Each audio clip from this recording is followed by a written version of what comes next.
창세기에 등장하고 있는 이 성경의 기록으로 나타나 있는 이 내용들은 일반 역사와 좀 다를 수도 있습니다만은 우리는 하나님의 사람들이기 때문에 이 성경의 기록을 유의미하게 바라보면서 읽고 살펴볼 필요가 있겠습니다.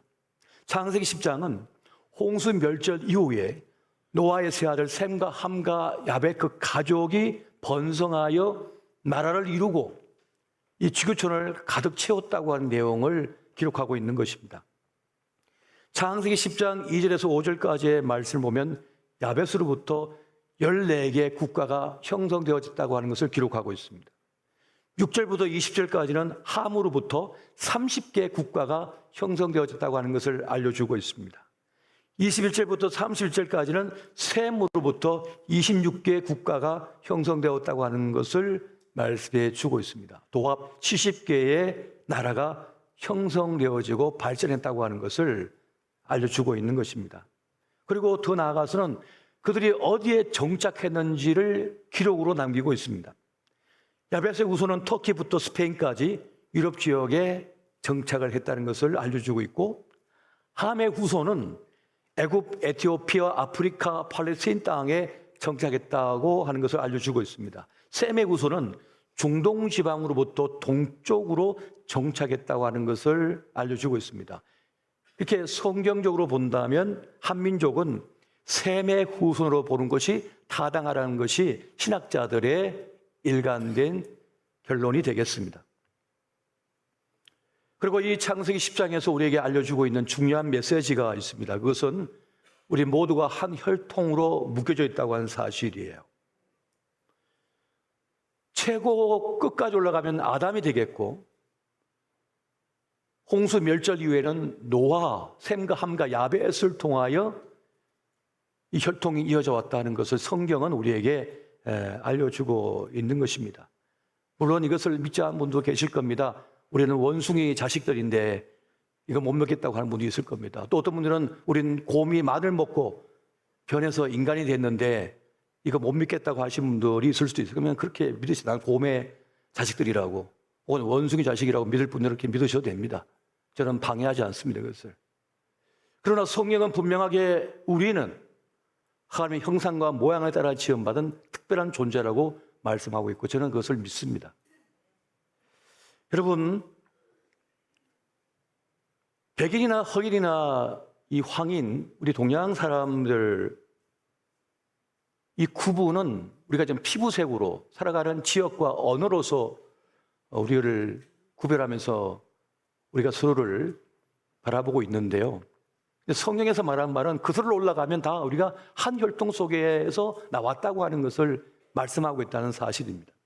창세기 10장의 가르침을 뒷받침하고 있는 성경 구절이 있습니다.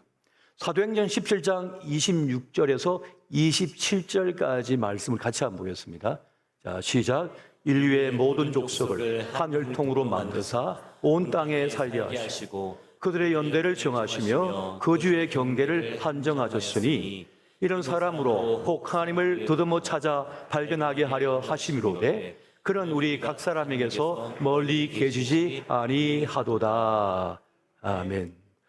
인류의 모든 족속을 한 혈통으로 만드셨다고, 그래서 온 땅에 살게 하셨다고 말씀하고 있는데, 이것을 이 창세기 10장은 우리에게 보여주고 있는 것입니다. 그리고 창세기 10장에 또 한 가지 알려주고 있는 중요한 사실이 있습니다. 각 나라들의 이 형성과 번성은 어떻게 이루어진 것인가 라고 할 때 창세기 10장에 5절과 20절과 31절의 내용을 보면 계속 반복되는 문장이 있습니다. 그것은 각기 방언과 종족과 나라대로라고 하는 말입니다. 그러니까 각각의 나라가 형성되어졌던 이유는 뭐냐면 언어 때문이고 시족 때문이었다고 하는 것을 말씀해 주고 있는 거예요. 이 언어의 혼란은 창세기 11장 바벨탑 사건을 통해서 우리가 알려주고 있기 때문에 알고 있지요. 그러니까 창세기 10장은 나라가 각각 나뉘어진 그것을 말해주고 있고, 창세기 11장은 언어가 혼잡해져서 그렇게 나누어졌다고 하는 것을 부연 설명해 주고 있는 것입니다. 그렇게 언어와 시족과 영토로 인하여 각각 나라들이 흩어졌고 번성했다는 것을 이 창세기 10장, 11장 우리에게 보여주고 있다는 것입니다. 그런데 오늘 창세기 10장에는 특별히 한 인물을 주목하며 5절을 할애해서 설명해 주고 있습니다. 니므롯이라고 하는 인물입니다. 이 니므롯에 대한 이 내용을 보면 이렇습니다. 그는 영걸이고 특출한 사냥꾼이었다는 거예요. 창세기 10장 8절부터 12절 말씀은 이렇습니다. 구스가 또 니므롯을 낳았으니 그는 세상의 첫 용사라. 그가 여호와 앞에서 용감한 사냥꾼이 되었으므로 속담에 이르기를 아무런 여호와 앞에 니므롯같이 용감한 사냥꾼이로다 하더라. 그의 나라는 신할 땅의 바벨과 에렉과 악각과 갈레에서 시작되었으며 그가 그 땅에서 아스르로 나아가 니느웨와 르호보딜과 갈라와 및 니느웨와 갈라 사이에 레센을 건설하였으니 이는 큰 성읍이라. 니므롯이라고 하는 특출한 사냥꾼, 특별한 강한 사람이 있었다는 겁니다. 그가 신할 땅에 바벨을 건설합니다. 바벨론의 창시자가 바로 니므롯이라고 하는 거죠. 이 니므롯에 대한 기록은 고대 공동의 역사서에 늘 나옵니다. 그리스 신화에도 니므롯이 등장합니다. 그러니까 니므롯이라고 하는 이 강한 이 사람에 대한 기록이 이 지구촌의 역사서에 곳곳에 나온다는 거예요. 그러니까 성경에 나온 인물 지명이 그냥 가상의 것이 아니라는 겁니다. 그건 성서 고고학적으로 밝혀진 내용들이잖아요. 니므롯은 애굽 신화에도 나오는데 그는 오늘 말씀을 보면 셈의 후손인 아수르를 침공하여 그 나라를 빼앗고 도시를 거대하게 건설했다고 지금 나오고 있는 것입니다. 그런데 니므롯이라고 하는 이 이름은 반역자, 대적자라는 뜻을 가지고 있습니다. 구약 성경을 헬라어로 번역한 70인역에 보게 되면 니므롯을 여호와 앞에 특별한 사냥꾼이지만 다르게는 여호와를 대항한 사냥꾼으로 기록하고 있는 것을 보게 됩니다.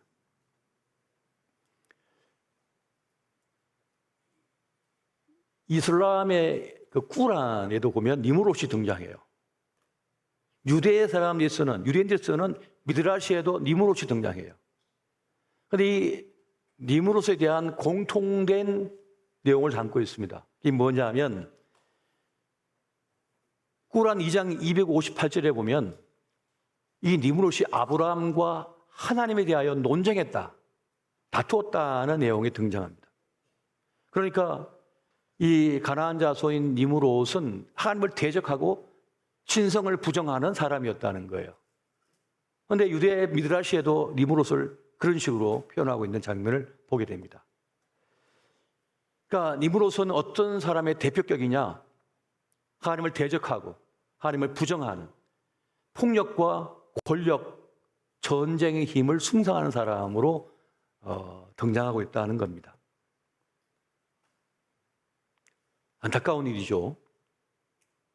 온갖 죄악이 관영하여 온갖 생각하는 것 자체가 악하여 홍수 멸절이 됐는데 거기서 건진받은 노아의 후손, 그 세 아들의 또 후손들 가운데 하나님을 대적하는 니므롯 같은 일이 나타났다는 겁니다. 하나님을 반역하고 대적했다는 거죠. 데스페라도라고 하는 말이 있습니다. 이 데스페라도라고 하는 말은 붙잡고 있을 만한 것이 아무것도 없는 사람이라는 그런 뜻을 가지고 있습니다. 스페인 사상가인 미구엘 데 우나무노라고 하는 사람이 쓴 말인데요.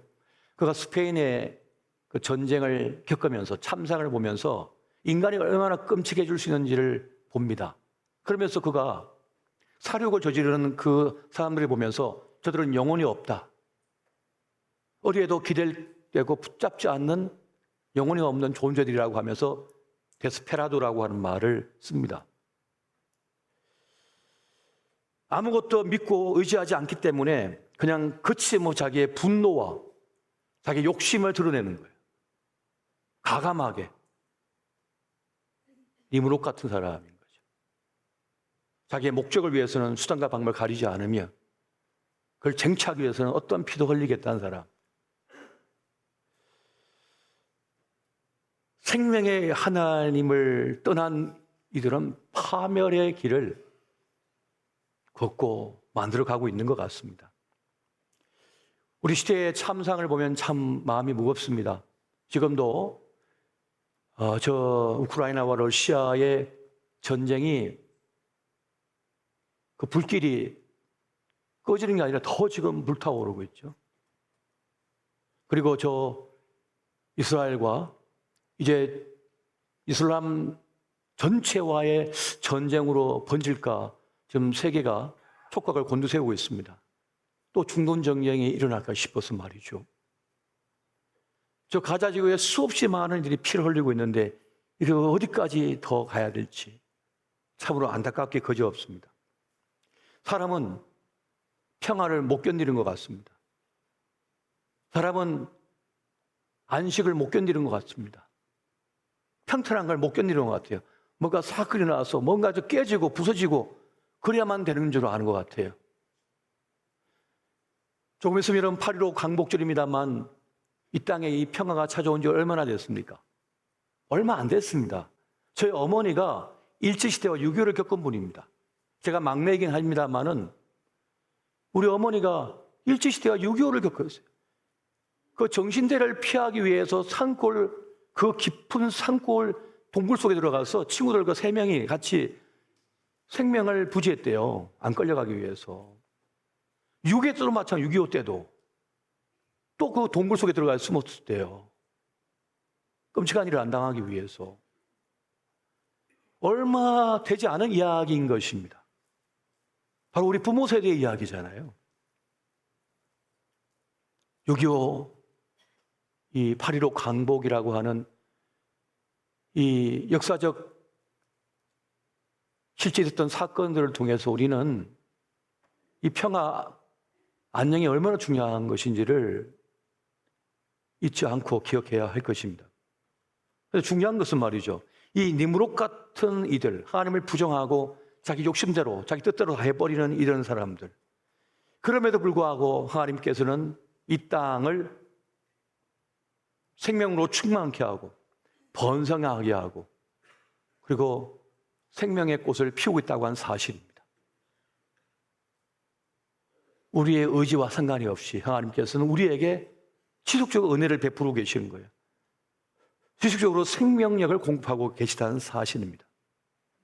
창세기 10장은 이것을 우리에게 말씀해 주고 있는 거예요. 홍수 멸절 이후에 생육하고 번성할 충만하라고 하는 그 명령대로 이 지구촌이 그렇게 성장하고 충만해지고 있다고 하는 사실을 보여주고 있습니다.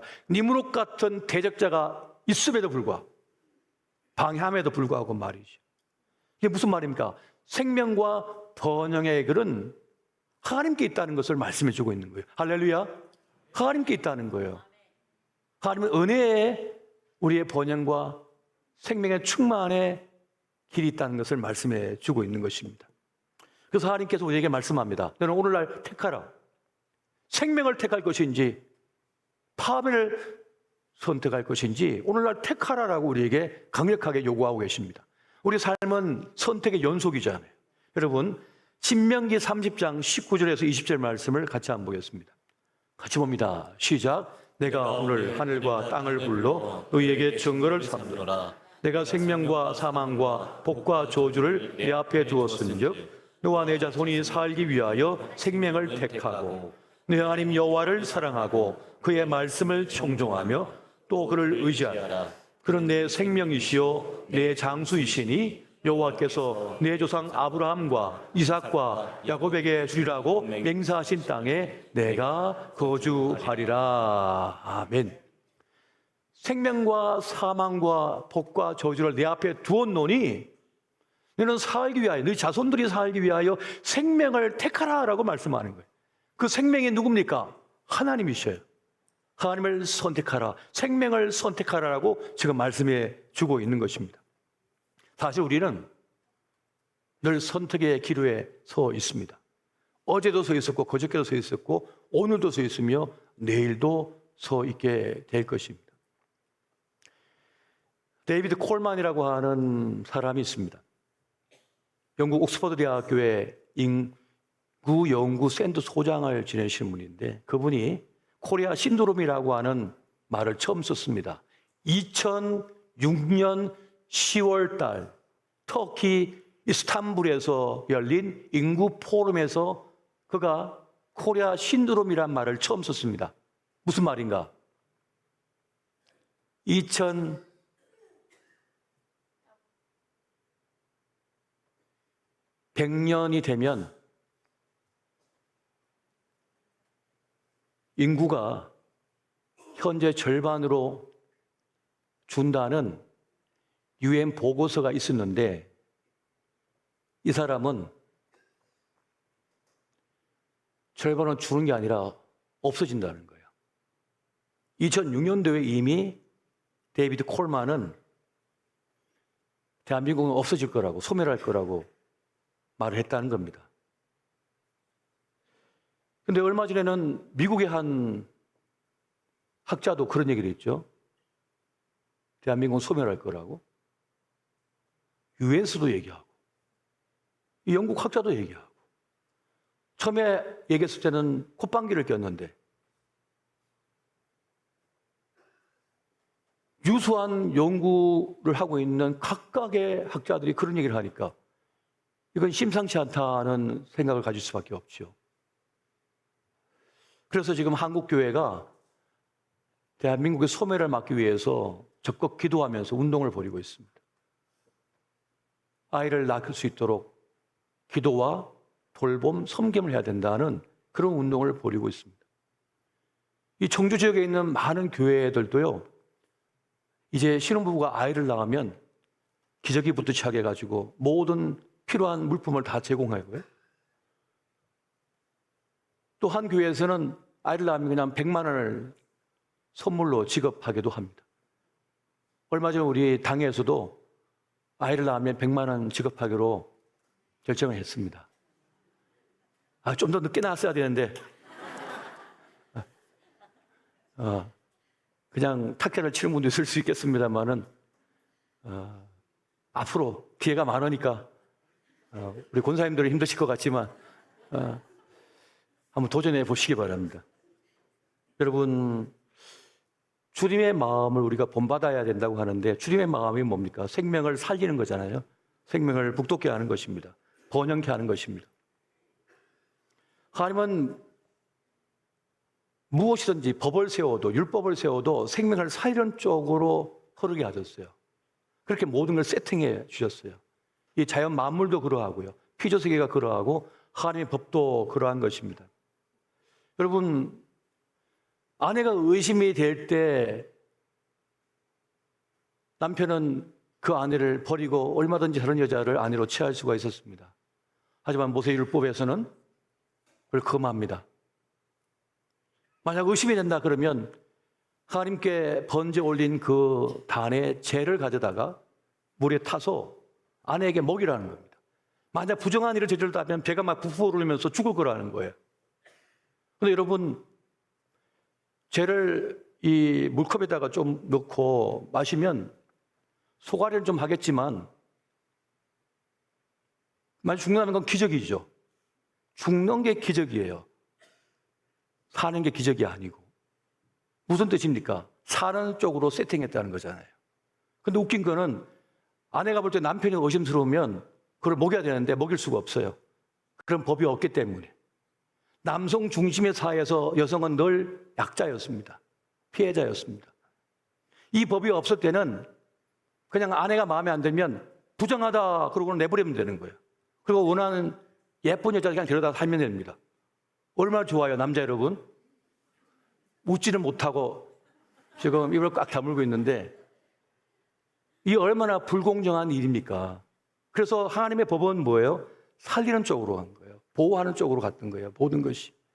이것이 하나님의 중요한 것입니다. 하나님의 뜻이 어디 있는지를 우리가 발견할 수 있는 거죠. 여러분, 생명을 살리는 것은요, 힘든 선택입니다. 막 미움이 일어나는데 그걸 안 미워해야 되고 보복해야 하는데 그걸 보복하지 않고 용서해 주려니까 얼마나 마음이 아파요. 항상 살리는 것은 힘든 선택이에요. 고통스러운 선택입니다. 그런데 죽이는 쪽은요, 속이 확 풀려요. 그냥 벼랑에서 확 밀어버리고, 혹은 그 사람이 그 나쁘지 않아? 그러면 맞아. 한마디 그냥 거두기만 하면 되거든요. 그럼 그 사람을 그냥 죽여버릴 수 있거든요. 총에 맞으면 총을 한 방에도 그냥 죽을 수 있거든요, 사람이. 근데 그 사람을 살리려면 어떻게 해야 됩니까? 그 사람을 들것에 실어가지고 붕대에 감아가지고 응급실로 가가지고 의사와 간호사와 온갖 장비가 투여돼가지고 10시간, 12시간, 아니 20시간을 수술해야 돼요. 얼마나 많은 에너지가 소모됩니까? 생명을 살리는 일은 이렇게 많은 에너지가 들어가고 힘든 일이 되는 거예요. 그럼에도 불구하고 살리는 쪽으로 가는 것이 하나님이시고, 그 주님의 마음을 아는 우리는 생명을 살리는 쪽으로 가야 된다는 사실입니다. 할렐루야. 교회는 어떤 곳입니까? 생명을 살리는 곳이 되어야 되는 거예요. 교회에 던져놓기만 하면, 교회에 들어오기만 하면 그 생명력으로 치유가 되어야 되는 거예요. 살아나야 되는 거예요. 그러면 어떻게 됩니까? 우리의 말하는 것이, 우리의 행동하는 것이 무엇이든지 살리는 쪽으로 가야 된다는 거예요. 보호하는 쪽으로 가야 되고 용서하는 쪽으로 가야 된다는 거예요. 그런데 그것은 힘든 일입니다. 그러나 그럼에도 불구하고 그 일을 해야 된다는 것입니다. 해야 된다는 것입니다. 얼마 전에 제가 신방 가서 딱 트인 우리 교회 집사님에게 제가 그랬습니다. 요즘 많이 힘드시죠? 하면서 저는 개인적으로 의사는 성직이라고 생각합니다. 말했습니다. 제가 군에서 사역을 하는 중에 깨닫는 바는 그 전쟁의 역사를 꼭 공부하다 보니까 그 수많은 전쟁대 속에서 추구하는 수많은 생명력을 살리기 위하여 그 군의관들이 총탄이 빗받치는데 붕대를 감고 지혈을 하고 끌어안고 했던 그런 기록이 있는 거예요. 목숨을 걸고 살려내고 있는 거죠. 이건 성직이다. 사람을 살리기 위하여 일하는 것은 성직이다. 오늘 우리가 이 어려 분쟁이나 이런 문제를 보면서 우리가 다시 깨달아야 되는 것, 되찾아야 되는 그 가치가 있다면 뭡니까? 우리가 맡은 각각의 이 일들은 성직이라는 거예요. 이걸 알아야만 돼요. 만약 돈벌이로 모든 걸 다 환산해 버리면요, 아니, 불나는 데가 이 돈 갖고 들어가겠습니까? 불타는 곳으로? 소방들이 그러지 않겠습니까? 아, 내가 300만 원 먹고 총 들고 지금 막 칼 들고 싸우고 있는데 내가 왜 가요? 경찰에 얘기하지 않겠어요? 모든 걸 돈으로 환산해버리면 이 세상은 지옥이 되는 겁니다. 파멸되는 겁니다. 그걸 뛰어넘을 수 있는 가치를 가지게 해줘야 돼요. 그 생명을 살리기 위하여 나를 바치겠다고 하는 그런 마음을 갖게 만들어줘야 돼요. 그래서 의사분들을 소중히 다뤄야 되고요. 이 소방대원들 우리가 소중하게 다뤄줘야 되고요. 또 이 경찰 일하시는 분들은 소중히 다뤄줘야 돼요. 그래서 숭고한 마음을 갖게 해야 돼요. 그래야만 그 일을 제대로 감당하는 사람이 될 수가 있는 것입니다. 매우 중요한 가르침이 되는 거예요. 요한복음 10장 10절에는 그렇게 말씀하고 있습니다. 내가 온 것은 생명을 얻게 하고 더 풍성하게 누리게 하려 내가 이 땅에 왔다라고 말씀하셨어요. 그렇다면 오늘 우리, 교회된 우리는 어떤 삶을 살아야 됩니까? 생명을 얻게 하고 더 풍성하게 누리며 살도록 돕는 그 사명이 우리에게 있다는 것입니다. 엔지니어는 그 엔지니어로서 땀을 뻘뻘 흘리면서 최선을 다하여 최상의 그 기계가 돌아갈수록 하는 것이죠. 아이고, 더운데 내가 이거 몇 푼 받겠다고 내가 이거 하고 볼트 대충 줘요? 그러니까 그게 안 줘도 돼, 안 줘도 돼. 2개 줘였잖아. 10개 줄 필요 없어. 그런 식으로 된다면 어떻게, 열차가 어떻게 되겠습니까? 배가 어떻게 되겠고, 항공기가 어떻게 되겠습니까? 생명을 살리는 쪽으로 가려 하면 불편하고 힘겹지만은 그것이 너무나 가치 있는 일이라는 거예요. 하나님 그게 역사하고 있다는 것입니다. 오늘 저와 여러분이 어찌하든지 무슨 일을 만나든지 생명을 선택하는 그 사람 되시기를 예수 이름으로 축원드립니다.